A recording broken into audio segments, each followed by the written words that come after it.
Hey everyone, welcome back to The Explainer. Today we are taking a fascinating deep dive into something that requires, honestly, profound patience. We're talking about everyday botanical science. We're going to unpack this ongoing experiment chronicled by a super dedicated gardener named Ang. It's essentially the Notes on Gardening, the Floss Flower experiment. We're going to look closely at their methodology and honestly the surprising macro philosophy they've developed just through the simple, sometimes agonizing act of waiting for a plant to grow. Okay, let's dive right into this. 968. Now, this isn't just some random number we pulled out of thin air. It represents a staggeringly high volume of dedication because this explainer, it's based on Ang's 968th gardening note. Like, just pause and think about that level of consistency for a second. We are literally dropping right into the middle of a massive, long-term, and highly disciplined observational study. And this source material actually begins with this incredibly simple, kind of charming greeting, "Dear Interweb." By starting it off this way, Ang frames all this scientific documentation as more of a warm, methodical public diary entry. It's like we're being invited to just step right into the middle of an ongoing citizen science project. It's a beautifully transparent way to document an experiment. It allows us to intimately follow along with the whole shebang, the successes, the agonizing waits, and those eventual discoveries, right alongside the author. So let's move into our first section, the Floss Flower Harvest, from spent flowers to new life. Let's see how this builds. We're tracing the journey of the floss flower, which is also known as Ageratum. At month 0, way back in note 943, Ang meticulously harvested these tiny seeds directly from spent flowers. And then began the wait. For almost an entire month, there was just dirt. Imagine staring at nothing but dirt for weeks. But finally, at the 1-month mark in note 968, the seedling sprouted. It perfectly visualizes that massive, massive gap of time between action and result in botany. All right, moving on to section 2, a month of slow growth, the power of observation. In the notes, Ang explicitly points out that these newly sprouted seedlings are growing at a very slow rate.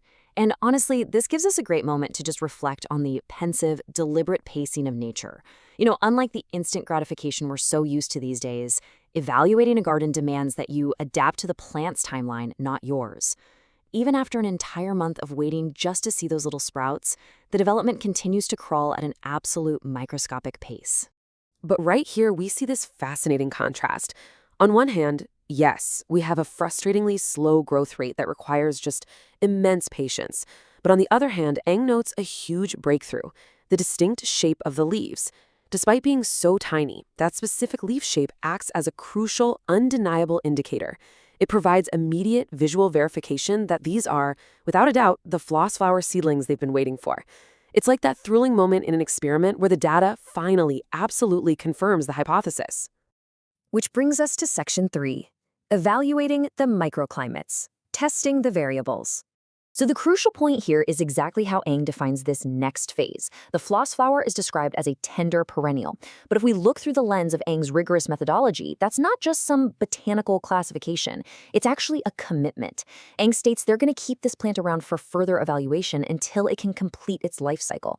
Basically, they are committing to seeing the entire biological process through to the very end, no matter how long it takes, just to gather complete data on how it behaves. Now, the author notes that throughout this lengthy evaluation and experimentation process, a lot of plants simply do not acclimate or grow well. Why is that? Well, because they are constantly testing the floss flower against real hurdles. We're talking different gardening areas, varying microclimates within those areas, and even how well the plant responds to Ang's own personal gardening style. It completely reframes your idea of a simple backyard garden and turns it into a highly complex, multivariable testing ground. And that leads us to our final section, section 4, embracing the gardening process, the macro philosophy. After outlining all of those scientific hurdles, the endless variables, and the really lengthy, drawn-out nature of evaluating a tender perennial, Ang concludes with this remarkably resilient mindset. They say, nevertheless, we'll just proceed as usual and enjoy the gardening process along the way. Honestly, this is absolutely phenomenal. It shows a total, complete acceptance of the journey. The real value here isn't just in that final blossom. It's found in the daily, methodical act of observation itself. Finding joy in a long, drawn-out process like that is just such a brilliant mindset to carry into literally anything we do.